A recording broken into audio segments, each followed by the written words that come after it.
예, 반갑습니다. 저는 두 번째 발제를 맡은 환경사회연구소 연구위원 이철재라고 합니다. 반갑습니다. 저는 녹조 문제에 대해서 부족하지만 사회학 관점에서 말씀을 좀 드리도록 하겠습니다. 제가 이번 발제할 그 주제는 녹조 위험인식 현황과 과제에 대해서 말씀을 드리는데요. 우선 순서는 녹조 문제가 어떻게 사회화됐는가에 대한 부분을 말씀드리고, 그리고 4대강 사업 주요 담론과 위험 담론은 어떻게 변화가 됐는가에 대해서 제 나름대로 분석한 것에 대해 말씀드리겠습니다. 세 번째로는 녹조 문제 인식 경향과 거기에 따른 쟁점에 대해서 말씀을 드리겠고요. 네 번째는 녹조 위험 평가 구조에 대해서 말씀드리고, 마지막으로 위험사회 관점에서 녹조 문제에 대한 과제가 무엇인가에 대해서 함께 말씀드리도록 하겠습니다. 첫 번째, 녹조 문제의 사회화 과정입니다. 보시는 것처럼 녹조 문제에 우리 사회에 녹조 문제가 나온 것은 보시는 것처럼 1990년대 초중반부터 나오기 시작했습니다. 쭉 흐름상 이렇게 1997년, 96년, 97년부터 쭉 보고 2000년 초반에 쭉 올라갔다가 쭉 경향해서 2012년경에 쭉 갑자기 튀어 올랐습니다. 그리고 쭉 전반적으로 높은 현상을 보이는데요. 그리고 2017년에 가장 많이 이 검색이 됩니다. 이게 비카인드에서 검색한 내용인데요. 이 90년대 중반은 뭐냐면 대청호 또는 낙동과 하구 등 특정 지역이었습니다. 2012년부터는 사실은 4대강 사업 직후, 그러니까 보호의 물을 담수한 직후부터 굉장히 크게 발생했다는 거죠. 다시 말씀드리면 2000년대 그러니까 90년대 중반은 녹조 문제는 지역의 문제였다면 2012년 4대강 보호를 담수한 직후부터는 녹조 문제가 전국화되는 경향이라는 거죠. 즉 지역의 문제에서 전국화되는 녹조 문제의 사회화는 그리고 2012년 이후부터 녹조 문제가 굉장히 전국적인 사회화됐다라고 볼 수 있을 것 같습니다. 마이크로시스틴 관련해서도 언론이 많이 분석을 했었는데요. 보도를 했었는데 마찬가지로 보시는 것처럼 마이크로시스틴 같은 경우도 97년 좀 나왔고요. 그 후에 쭉 감소하다가 2012년경부터 나오기 시작했습니다. 이때는 마이크로시스틴이 분석적인 결과가 아니라 언론에서 또는 그 전문가 사이에서 우려적인 마이크로시스틴이 나올 수 있다라는 부분이 얘기가 많이 나왔었고요.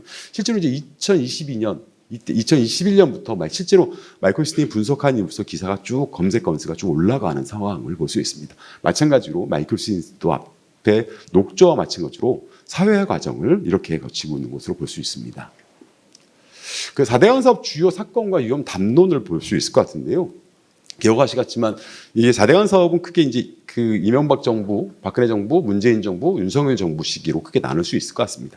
주요 사건은 보시는 것처럼 이명박 정부부터 현재까지 쭉 정리할 수 있을 것 같은데요. 그 위험을 어떻게 바라볼 것이냐라는 부분은 상당히 중요한 변화가 있는 것 같습니다. 첫 번째, 4대강 사업은 한반도 대운하부터 시작을 했는데요. 한반도 대운하에 대해서는 상당히 그러니까 웬만한 국민들 또는 모든 언론들이 경향이 뭐냐면 국민적 합의가 부족했다. 이거에 대한 검증이 부족한다라는 문점에서 상당히 비판적이었던 흐름들을 보이고 있습니다. 근데 이제 4대강 사업으로 전환하면서 크게 두 가지 측면이 있는데, 첫 번째는 기후 위기 등 앞으로 다가올 위기를 굉장히 강조하는 상황이 발생하고 있습니다. 즉 나오미 클라인이 쇼크 독트린에서 얘기한 재난자본주의라는 관점이 있는데, 그건 이미 발생한 재난이 자본 친화적으로 변한다라는 것을 재난자본주의라고 표현을 했는데요.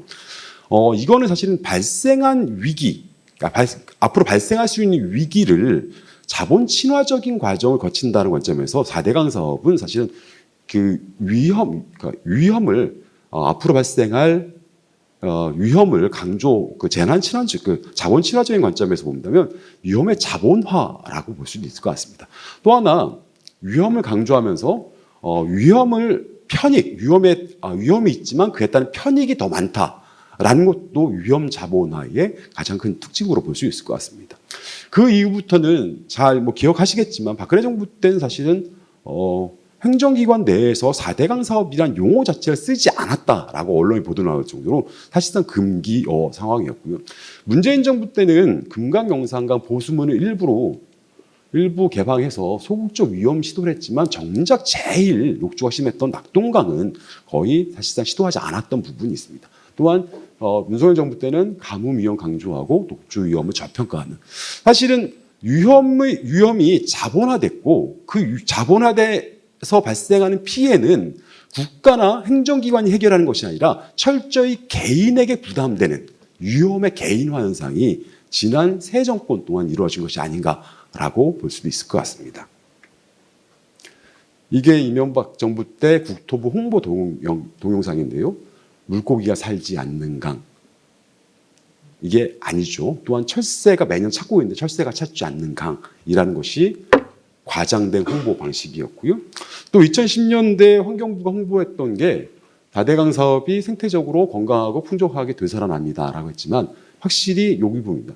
보를 세워도 반드시 수질이 나빠지는 것이 아니며 개선할 방법이 있습니다. 해결할 기술적 방법을 강조한 것이 바로 위험의 자본화 과정 중에 하나의 모습일 수 있습니다. 녹조에 대해서 전문가들 또는 시민들이 어떻게 인식하고 있는지에 대해 말씀드리겠습니다. 보신 것처럼 2016년에 물개혁 포럼은 물에 대해서 좀 진보적 또는 합리적인 부분과 여러 생각이 갖고 있는 분들이 함께 모여서 구성한 단체인데요.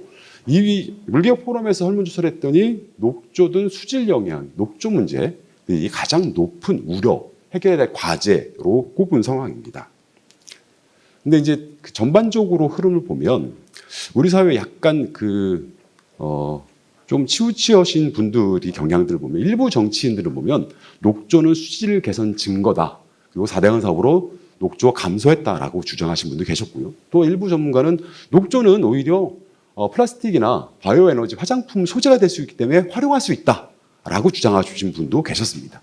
또 이제 이 두 분 빼고 정책 결정 단위에 계셨던 분들은 정책 결정 단위에 참여하신 분들의 중에 전문가들은 우리나라 마이크로시티는 외국에 비해 독성이 높지 않다라고 주장하셨고 또 우리 국민들은 녹조에 대한 근거 없는 공포에 휩싸여 있다라고 한 주장들을 매우 강하게 해오셨습니다. 그리고 최근에는 녹조는 자연현상이라고 말씀하시고 계시고요. 국가기관 같은 경우는 녹조 기술관리주의라고 표현할 수 있을 것 같습니다. 고도 동수를 통해서 수돗물 빠져 있습니다. 수돗물만 안전성을 강조했던 거죠. 그리고 또 하나 녹조 제거 기술에 초점을 잡았습니다. 이게 불필요하다는 얘기가 아니고요. 필요하지만 사실은 상수원 또는 근본적인 문제에 대해서는 언급이 빠져 있다는 것에 대해서는 분명히 문제가 될 수 있다는 거죠. 그리고 일부 언론에서는 녹조는 괴담 또는 4대강 녹조는 보가 아닌 지리주체는 유입되고 축산 폐수가 원인이다. 4대강 사업으로 수질 개선됐다라고 최근에는 주장하고 있습니다. 반면 환경단체나 시민사회는 4대강 사업 전에 수질이 나빠진다는 건 이미 예견됐고 그 녹조는 예견된 부작용이다라고 얘기를 하고 있습니다. 또한 4대강 사업 실패의 가시적인 상징성이라고 얘기를 하고 있고요. 그리고 2021년 실질적으로 민간단체에서 녹조를 분석한 이후부터는 단지 강의 문제만이 아니라 국민 건강과 안전 관점에서도 녹조 문제를 바라보기 시작했고요. 또한 환경 전반, 사회 전반, 경제 문제까지도 악영향을 미친다라고 보는 부분에서 얘기를 하고 있는 상황입니다. 보시는 것처럼 이런 식으로 흐름들이 나오고 있습니다. 녹조에 대한 근거 없는 공포 없애자, 그리고 좋아졌다, 녹조 괴담 등이 현재 나오고 있는 흐름 중에 하나입니다. 그러면 이제 그 녹조 문제에 대해서 거버넌스나 또는 커뮤니케이션 관련해서 어떤 흐름들이 있었는지 살펴보면요.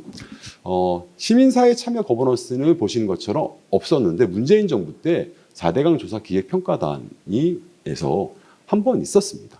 근데 이게 과연 유형 커뮤니케이션 관점에서 어떻게 보냐면 없었고요. 박근혜 정부 때 녹조 포럼이라고 하는 것이 있었는데 시민사회는 참여되지 않았습니다. 한 번 이런 포럼에서 발표를 했는데 토론자를 발제했는데 말씀드린 딱 한 번이었고요. 그리고 4대강 조사평가단에서 제가 직접 참여해서 얘기를 해보니까 녹조 문제를 얘기를 하면 이거는 환경부 수질과의 권한이다. 할 수 없다라고 해서 사실상 논의의 배상이 되지 않았고요. 그리고 윤석열 정부에서는 그러니까 문재인 정부 말기와 윤석열 정부 초기에 녹조 선진화 포럼이 있었지만 민간단체가 여기에 참여해서 논의를 하자라고 제안 드렸습니다만 여전히 민간단체가 참여하지 못하는 상황이었습니다. 환경단체와 그다음에 그 정부, 환경부가 어떤 관점의 차이가 있는지를 말씀드리겠습니다. 우선 환경단체는 실증적으로 분석을 해보니까 낙동강 전역에서 고농도로 검출되더라라는 것이 환경단체 입장인데 환경부, 정부는 일부 구간에서 저농도 검출된다라는 부분이고요. 수돗물 같은 경우는 미국 캘리포니아 기준을 초과했다. 그리고 이게 2016년에는 이승준 교수, 그러니까 민간단체가 분석하기 이전에 2016년에 카이스트가 LCMSMS로 했던 것에서도 나왔습니다. 근데 환경부나 정부는 불검출이라고 계속 주장을 하고 있고요.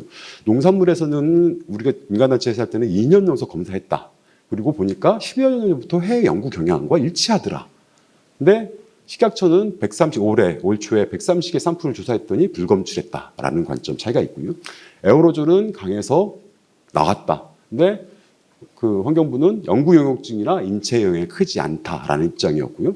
분석 방법은 두 가지인데 환경부 같은 경우는 일라이저는 신뢰하기 어렵다라는 관점들을 강하게 어필하고 있는 상황입니다.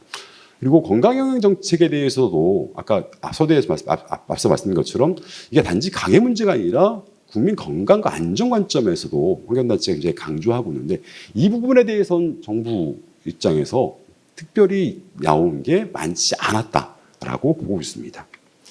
이승준 교수님 앞에 발제할 때 비슷한 사진입니다. 이게 녹조고요. 이런 상황입니다. 매곡 취수장 건너편에서 찍은 사진이고요. 그리고 미국에서는 실제로 이렇게 경고 안내를 상당히 많이 하고 있잖아요. 근데 이게 2021년 금강 웅포수장, 그러니까 이거는 보가 아니라 금강 하우뚝의 영향으로 수상스키장으로 쓰고 있는 곳에서의 녹조 사진입니다. 그리고 2018년 8월 사진인데요. 뭐 기억하시겠지만 2018년은 환경부가 낙동강에서 녹조 대발생에 준하는 120만 셀, 130만 셀에 발생했던 시기인데 이때 낙동강 봉포 취수장 부근에서 농수로로 들어가는 물의 사진입니다. 이런 물이 농수로로 흘러가는 거예요. 이 물이 논으로 들어가고 있고요. 그리고 더더군다나 사진 잘 보이실지 모르겠습니다만 할머니 두 분이 한 분은 아까 그 앞서 사진 농수로에서 녹조에서 할머니 한 분은 빨래를 하고 있고요. 한 분은 양파하고 버섯을 씻고 계세요. 그러니까 이제 저는 한편에서는 그 현장에서 쭉 현장 활동하시는 분들과 쭉 얘기를 해보고 저도 다니고 느끼는 건 뭐냐면 이런 상태인데도 경고 안내판 또는 행정기관의 계도조차 없었다는 거예요. 여기에 우리 헌법은 과소보호 금지의 원칙이라는 걸 명시하고 있는데 과연 우리 헌법 이곳에 이분들에게 국가는 있었느냐, 국가는 부재한 것이 아니냐라는 생각이 들 수밖에 없는 조건이죠. 현장에서 이분들한테 이거 위험할 수 있다 하지 마셔라 라고 민간단체 분들이 얘기를 하면 뭔 소리냐, 우린 그냥 익숙한 대로 하는 거다. 이분들은 원래 이곳에 해왔거든요. 그러면 국가가 나섰어야 되는 것이 아닌가, 그것이 과소보호 금지 원칙을 준수하는 것이 아닌가라고 볼 수 있을 것 같습니다. 이게 낙동강 레포츠 밸리 부근에서의 사진입니다. 녹조가 기는 가운데 수상 물놀이 하시는 분이 있고 낚시하시는 분이 계십니다. 그리고 올 3월에 제가 직접 찍은 사진인데요. 이게 저도 모르겠습니다. 분석을 안 했기 때문에. 근데 가능성은 추정은 할 수 있을 것 같습니다. 최근에 이런 사례가 많이 나오거든요. 이 녹색이 페인트냐? 아니죠. 이게 원래 이런 데크는 페인트 칠을 안 하고 이 나무 테크 그대로 가고요. 보면 위에서 비가 왔을 때 빗물이 떨어지면서 쌓였던 것이다라고 추정이 되는데요. 실제로 낙동강에서 직선거리 1.5km 떨어진 가정집에서 빗물이 떨어지는 공간에 이런 녹색 기억들이 쫙 깔려 있는 거 확인했습니다. 그것을 확인해 보니까 남세균이다라고 볼 수 있을 것 같고, 즉 비가 그러니까 비강우 때 계속해서 쭉쭉 쌓이고 있는 것이 이런 모습이라는 거죠. 낙동강에서 실제로 여기 말고 주민들이 어떤 얘기를 하냐면 4대강 사업 이후에 가로수에 이런 게 낀다는 거예요. 이런 게. 이게 현실이라는 겁니다. 저는 어쨌든 분석원 안에서 뭐라고 얘기할 수는 없지만 4대강 사업 이후에 나타난 또 다른 현상 중에 하나가 바로 이런 것이다라는 것을 말씀드리고 싶습니다. 또 하나 상수원 문제에 대해서는 뭐 저보다 위에 계신 분들이 더 많이 하실 거라고 생각이 됩니다. 보시는 것처럼 전문가, 그러니까 민간단체에서 조사한 2014년에 조사한 것도 보면 상수원 깨끗하지 않을 것이라고 하는 게 가장 두 번째로 우려되는 부분이었고요. 이건 민간단체가 조사한 것뿐만 아니라 환경부와 한국상하수도협회에서 2021년에 수돗물 음용 실태조사를 했을 때도 마찬가지로 원수와 수질관리, 상수원 수질관리 문제에 대해서 가장 많이 개선해야 될 부분으로 지적을 하고 있는 상황입니다. 상수원에 대한 불안들이 계속해서 발생하고 있는 것이고요.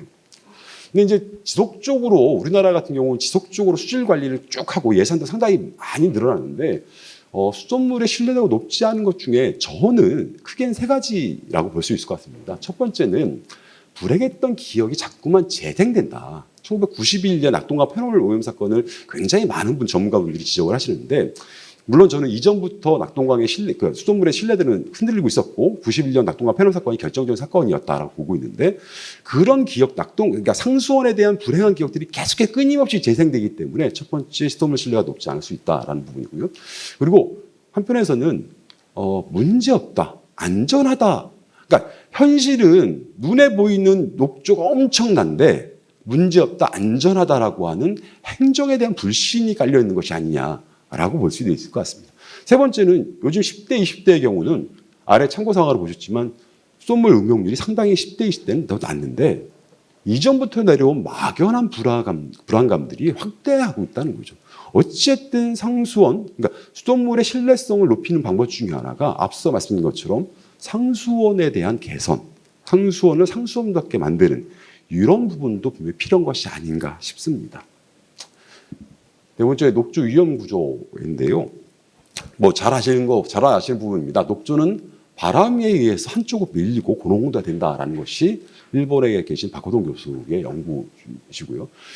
근데 이제 주로 지금은 이제 환경부가 바꾸려고 하는 부분이 있습니다. 개선 발표했고요.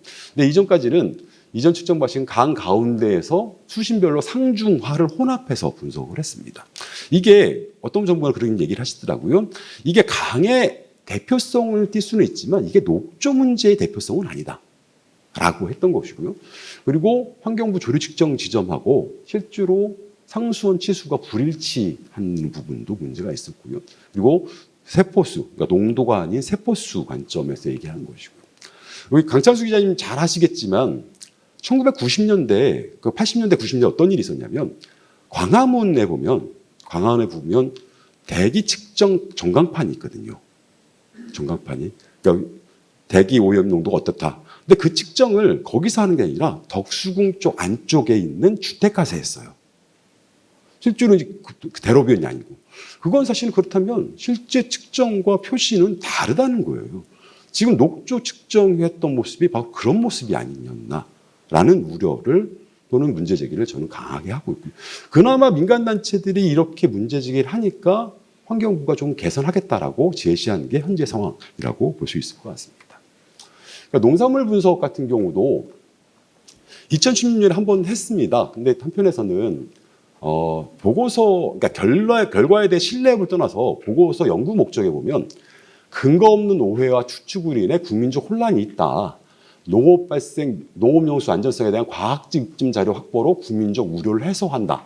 그러니까 남세균에 대한 과학적 분석보단 우선 국민 안전, 녹조 심해도 안전하다라고 하는 목적을 먼저 보고서에 제시하셨던 부분이 있습니다. 저는 그런 부분에서는 이 보고서에 신뢰할 수 있을까에 대한 부분이고요.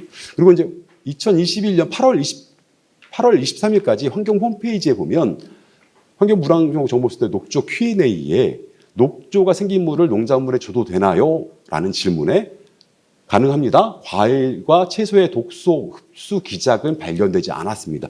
아까 이승준 교수님 말씀하신 것처럼 사실은 2000년대 초반부터 농작물에 나온 녹조, 독소가 축적되고 있는데 2016년에 2021년 때도 축적되지 않는다라고 하는 게 환경부 공식 입장이었습니다. 그리고 2016년 환경부가 발간한 녹조 현상은 무엇입니까도 사실은 식물에 흡수되기는 어려워 농작물에 미치는 영향 거의 없을 것으로 보인다라는 것이 환경부의 공식 입장이었습니다.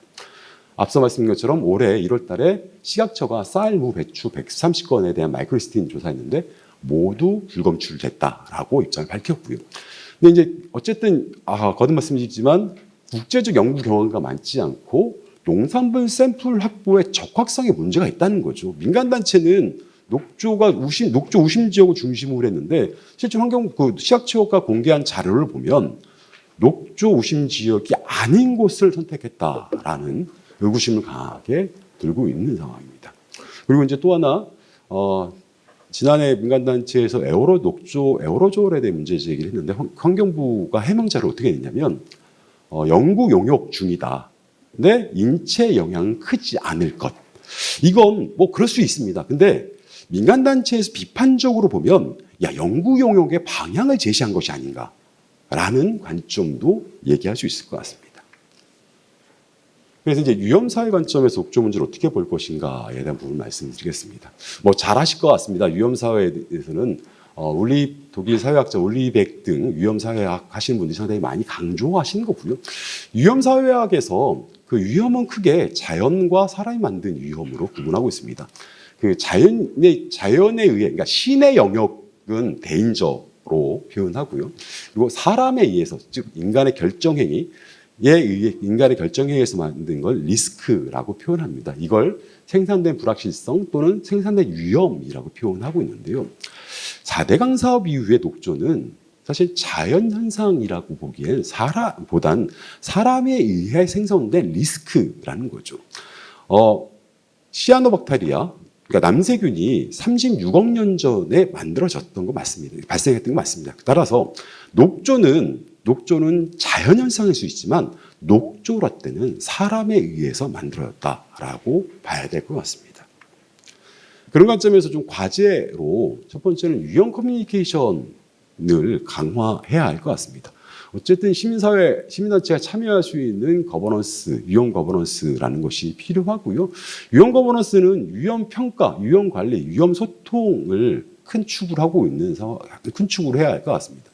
유형 평가는 위험에 대해서 위험을 어떻게 평가할 것인가에 대해서 현재까지는 정부 주도의 위험 평가가 주도였는데 사실은 민간단체 입장에서는 굉장히 그 녹조의 위험을 저평가한 것이 아닌가에 대한 의구심을 강하게 들고 있습니다. 그러면 같이 공동으로 위험 평가해야 하는 게 필요한 거죠.